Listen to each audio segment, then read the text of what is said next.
So I'm a best-selling author, and I don't even know it yet. You don't even know it yet, but I'm writing a book. It's called Oh Hell No, Don't Date That Man. And so in the book of Oh Hell No, Don't Date That Man, and by the way, I do listen to people like Share Seven and things like that.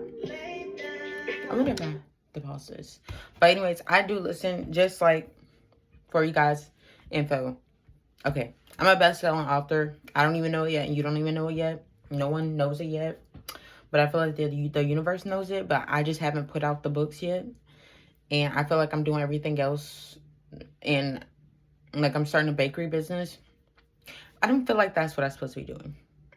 And then on top of that, like I've been working in marketing. I don't know if that's what I'm supposed to be doing either. But honestly, like I feel like I'm grabbing at everything. But anyways, I'm a best-selling author. And right now I'm writing Oh Hell No, Don't Date That Man. You can skip past all of this and I'll start in like a minute. But Oh Hell No, Don't Date That Man is very inspired by a show called Girlfriends. It used to be on BET. I used to watch it religiously every day after the age of 6 and up. I've watched it probably a number of 5 to 10 times. I've watched the whole thing over and over so many times, and it's still on Netflix and I watch it all the time. Even though they're terrible friends to each other, but it is just still very inspiring about just like the different storylines, all of the very career-driven women and things like that. But just for you guys' information, I do watch people like Shira Seven. That's it really. But honestly, I've slowed down my watching her because I was like, you know what? I feel like people watch so much content that they begin to stop thinking for themselves. And I feel like I've even went through that of watching so much content of like, what should I do about this? What should I do about that? That I began to lose consciousness about what I actually think or what I actually feel. Because I was like, you know, if I wasn't watching this, if YouTube or if TikTok or Facebook or social media, phones wasn't a thing, what would I think about it on my own? And so, but anyways, so, Oh Hell No, Don't Date That Man. I'm giving you all this for free. Just because I feel like this is the start of where I'm supposed to be. Because honestly, I don't know what else to do. And I feel like even, say if I go back to the workforce, this is something that I can still pursue on the outside.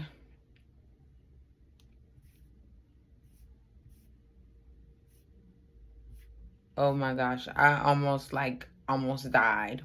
So I just opened my thing and it said page 1 of 4. And I was like, the fuck? I know I wrote way more pages than 4 pages, but I almost got so scared. Ooh. Okay, why is it still saying page 1 of 4? That's scary. That's so scary. I'm definitely missing. I'm missing some chapters. So the book is only 15 chapters long. It's not very long. So, but we're going to start on chapter 1. Okay, page 5 of 46. Okay, good. So I'm definitely missing some chapters because I have chapter 10. Honestly, I feel like I'm going to write more along the way, but I'm missing some chapters. It's supposed to be 15 chapters and it's only 10. But that's okay. Because I feel like I was in a heavy state of like just writer's block anyway. And I kind of just started putting crap on a page anyway.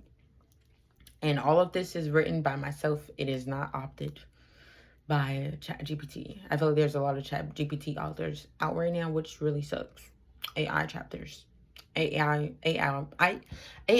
authors. Anyway, so Oh Hell No, Don't Date That Man. This is the preface. The title of this book is heavily inspired by my favorite sitcom, Girlfriends, and my personal life experiences. As a young lady, I was inspired by all the characters, Tony's self-love and girly, fashionable ways, Lynn's spontaneity, Joan's class and ambition, and Maya's authenticity and ability to jump over and through life obstacles. In this show, the character Maya wrote a book called Oh Hell Yes. And that's where the title came from my book, Oh Hell No, Don't Date That Man. Before we dive into this book that I have so heavily anticipated writing, let me say this loud and clear. You are not alone and you are not broken. And most importantly, you are not crazy. So, that's just the first two paragraphs of it. And honestly, I've been on TikTok about this, and like someone commented, they were like, "Oh, well, you can't write self-help and self-care books unless you're a doctor or unless you're perfect, pretty much, or like you've been married." Or I'm like, no, I feel like for someone that's made mistakes, I can share my mistakes with other people and let them know where those mistakes have landed me. I feel like if you have the perfect life, great, but at the same time, I feel like for people that are like they're in the fire or they're in the storm, I feel like they could tell you a whole lot more. Like, don't you feel like when you were in something, it felt way worse than when you came out of it? Because honestly, it is way worse when you're in it. When you're out of it, you're out of it. But when you're in it, you're like, well, I don't know how to deal with this. I don't know what to do. So this is from a person of being in something. So, anyways, so the year is 2025. Dating, I'm back to the book. So dating today is no easy task. The games, the egos, the Instagram DMs, everything about dating is difficult. So many of us have opted out of dating at all. Unfortunately, for us who still want our relationships, marriage, and a family, this does not seem like an option for us. So we are still swimming in the dating pool. So I'm assuming that if you've picked up this book, there's a high chance that you've, one, had no luck in dating. Two, you've dealt with too many men who didn't deserve your time. Three, currently looking for red flags in a relationship that you're in. Or four, you just got out of a situation that left you asking, what in the world was I thinking? Or in TikTok brain rot language, what the hell? I'm so sorry. Showing my age. Most of us have been here. I know I have. Will I ever be in the same predicament again? Maybe, but hopefully not. This book is a reminder and personal guidance for me, and I'm sharing it with you all. And that's something too, like I let the reader know, like at the beginning, this really is a book written to myself, but I'm sharing it with the reader. So this is not to put, back to the book. This is not to put anyone to shame for past or current mistakes. It's about saving us from making those same mistakes again. Giving words that a friend or sister should or could have told you before you emotionally invest into the wrong person. This isn't a sugar-coated self-help book. It is raw and full of transparent author to reader stories. And I'll share the lessons that I've learned so that you can only hear them as stories and not your own personal lesson. I hope this read will make you laugh, make you reflect, and give you something to apply to your journey. So let's get into it.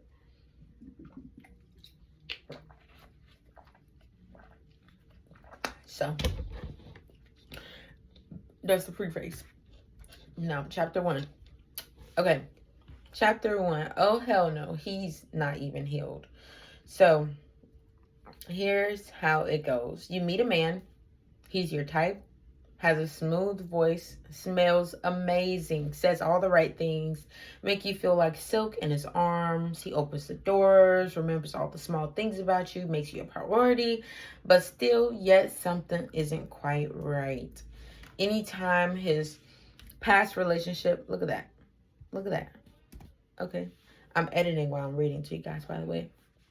So anytime his past relationship is brought up, he suddenly turns into a poet, explaining how toxic she was, didn't understand him, and that he gave her everything. Though sometimes people can have bad relationships, and he claims that he did everything perfectly with no faults. This is a hurt man. Before we go on to make it like we are villainizing him, let's make clear that unhealed does not mean bad or evil. It means not ready. Not ready to love you, not ready to communicate, not ready to show up when it's no longer convenient. The man who has been cut and never healed will bleed all over you, no matter how much you pour into him.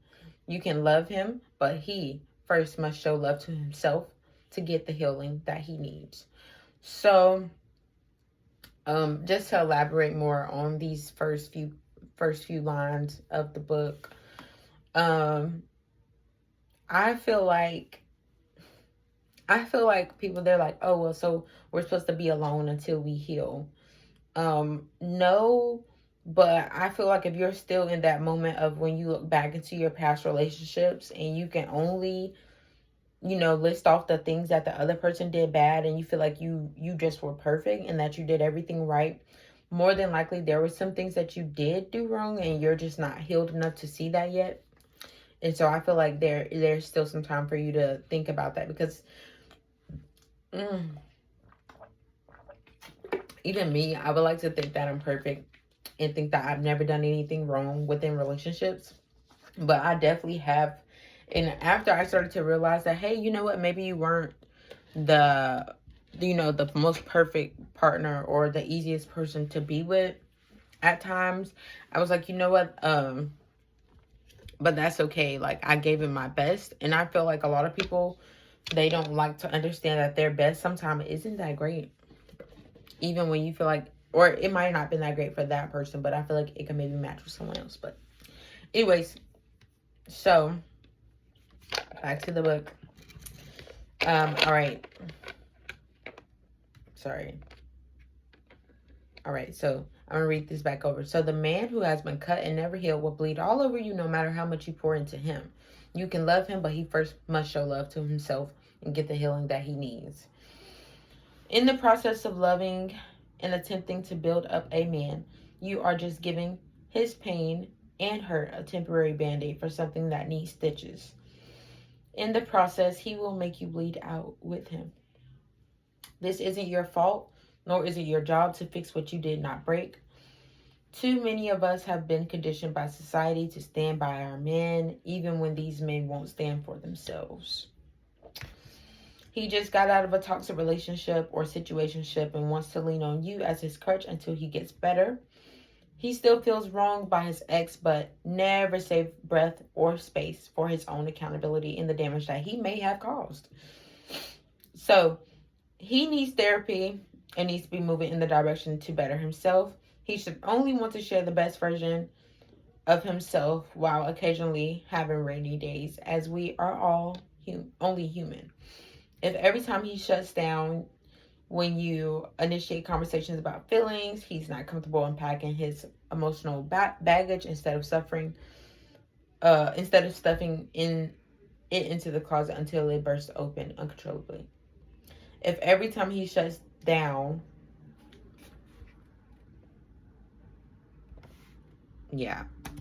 when you initiate conversations about feelings, we're going to say, this shows that he's not comfortable unpacking his emotional baggage.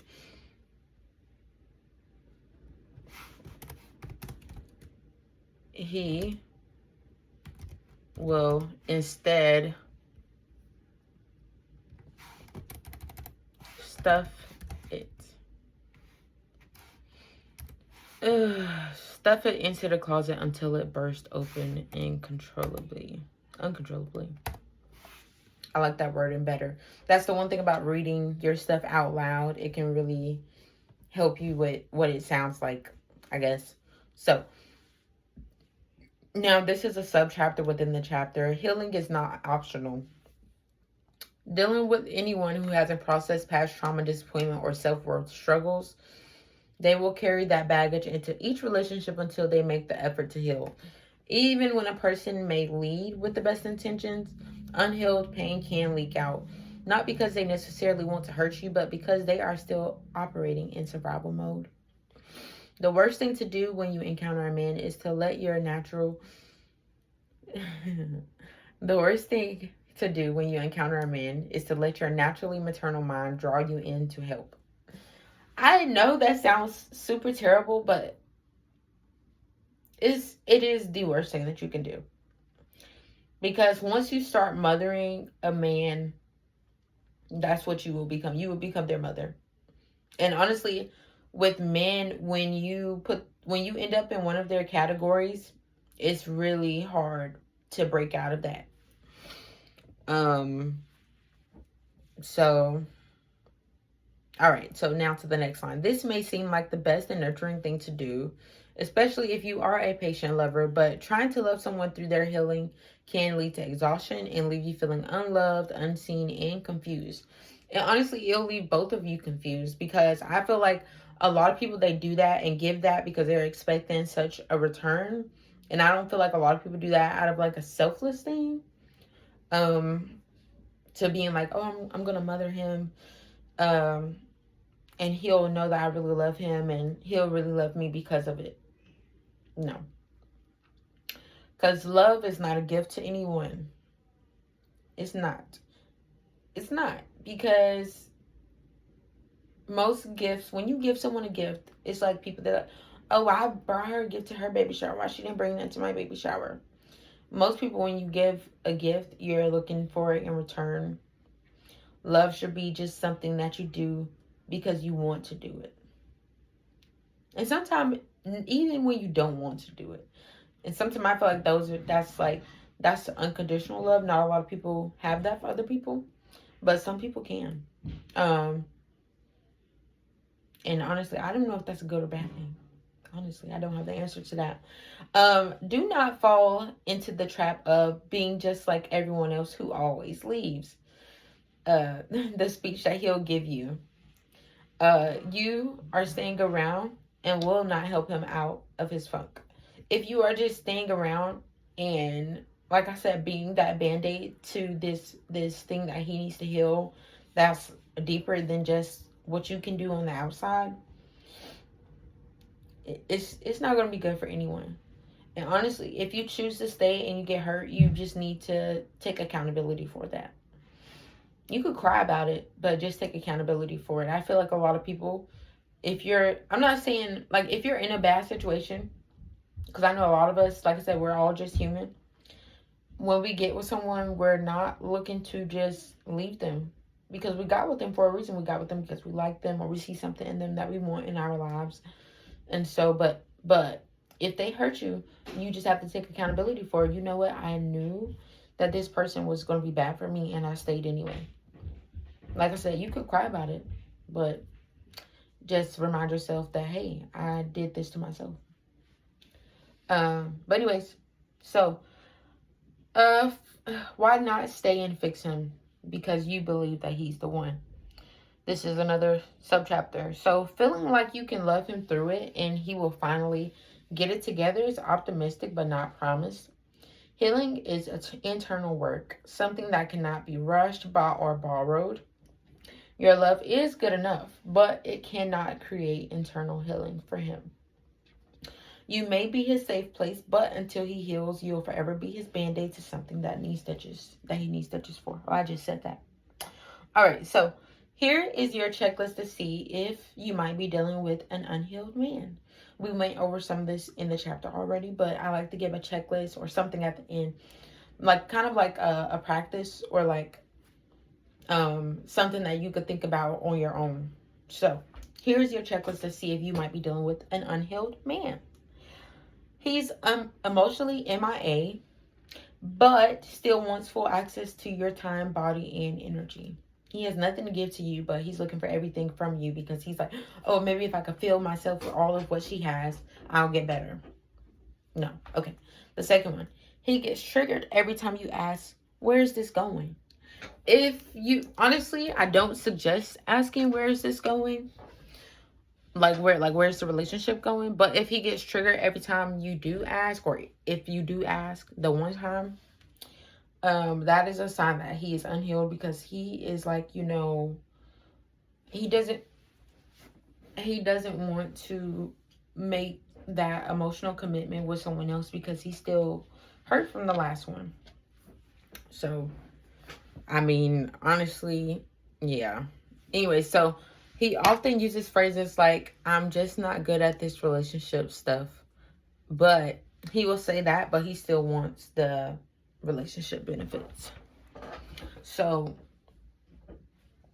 yeah, that, honestly, I don't feel like I have to elaborate on that. But honestly, like, if he tells you, I'm not good at relationships, or I'm not good at being lovey-dovey, or I'm not good at whatever, he's telling you that he's not good at that, you are obviously telling him that you need.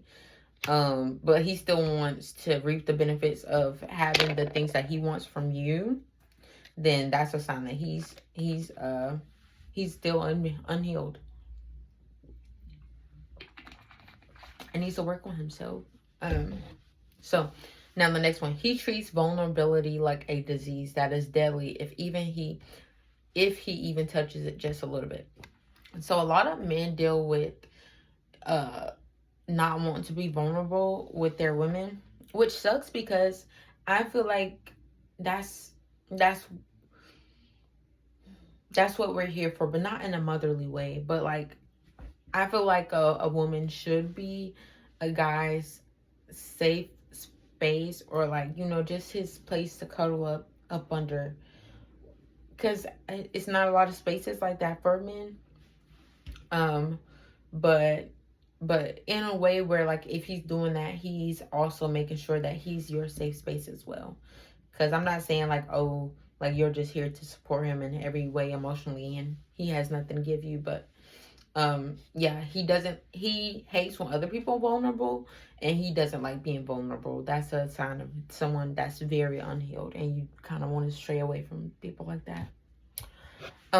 So now, if 2 or more of these are checked, back away slowly and with grace, and do not continue to enter a relationship with an emotionally unavailable man. Now, like I said, if you stay, just know what you're dealing with. So now let him heal, reflect, deal with, and get therapy for his past. We all deserve more than to be emotional janitors. Additionally, most times, even if you mother him, fix him, and tolerate his issues, they tend to resent you after you've nursed them back to health. Some even lose respect for you because of the lack of self-respect that you had. So you are well deserving of someone who has already done the work. I'm not saying they're supposed to be perfect. That's the end of chapter 1, by the way. Oh, no, it's not. I forgot. Yeah, I was like, something's missing. I was like looking. So I always do it from me to you. It's like my self story of like me dealing with exactly what I'm telling you about. But anyways, but that is like the chapter. That's the end of chapter 1 when it comes to the actual chapter. Besides like I guess I would say the anecdote. I don't know, because I think the anecdote comes before. But anyway, so I've seen that a lot. Like, men, they will let you nurse them back to health, and once they're back to like actual mental, like a clear mental state, and they're healed, they're like, why didn't she? And then they'll see what you were supposed to see of like, oh, this person is unhealed. He will understand that you are unhealed because you stayed with him. And so then he will stray away from you because he's like, now you have the problem. Even though you stayed there with him, I've seen that happen. Or like I said, they're just like, oh, well, like, why didn't you love yourself enough to leave me? A lot of them will have that thought too. And they'll leave you because of it. So, or they'll stay with you, and like I said, they'll just resent you. So now, the from me to you. This is my story. I dated an unhealed man. He had family hurt. He looked good, had a career, drove a nice car, and could dress. We got along, laid in bed, and sang an old school R&B together, and enjoyed some of the most remarkable dates. But emotionally, he was a hot mess, and I felt like I was the right person for the job to fix him. Can you believe that? We could be on a good streak, but as soon as I bring up my needs and wants, we would fall off. Then he would pop up and pretend like nothing ever happened. I felt as if our love was special, and that's why he kept coming back to me. Dummy. Through our conversations, he spoke about all the things that he has been through, and when I asked him what he is doing to heal, he would claim that he's over it. But he didn't believe in doing therapy. He wasn't far into religion to help him get through it. And he always keeps busy with work with no outlets like a consistent hobby. He never allowed himself to feel anything emotional or allow himself to be vulnerable with me. And I made the decision to walk away because I gave him emotion, love, and experience, while he only allowed me to get just the experience. Which, I mean, the experience was great, but he didn't have the love to give me, and he didn't have the emotions to give me when I gave him that. And I looked for it in return. I did. And I feel like anyone should. I mean, that's what a relationship is. But at the same time, like I said, don't be thinking. And I have to tell myself that too. I'm like, just because you love someone doesn't mean that they're going to love you. Now, you should expect it, but don't think it. That's because you will be disappointed. I don't know. You can't expect it. I don't even know if that's the right thing to say. But I feel like expectations, yes. But if you're doing it for it, I don't know if that's a good idea. But anyway, that's the end of chapter 1. Chapter 2, which is next, is oh hell no, he's playing for the other team, which is one of my more like fun, I guess. I wouldn't say fun, but anyway, so I had this conversation with one of my close friends. He's a guy. And we had the conversation of, he was like, yeah, like a lot of men that deal with cheating, like it could come in different forms. He was like, they could either be a serial cheater, or a lot of times they'll end up gay. And I was like, see, I'm glad I'm not the only one that thought that. Or not end up gay, or they are gay. But he was like, yeah, it's people that are like highly sexual, or like they cheat a lot, they're closer to gay than they think. And I was like, you know what, that is true, because I feel like if you have to cheat so often, you're looking for something that you're just not finding in any of these women. Hey, but, and I just be like, it's 2025, live your truth. But a lot of them, I don't think they're fully accepting of themselves yet. But anyways, that's the end of the video today, guys. Thanks for watching and listening. I hope to catch you for the next time for chapter 2. I am on TikTok, Facebook, whatever. But this is a very basic YouTube channel. And yeah, I'm not going to do any edits. This is the video.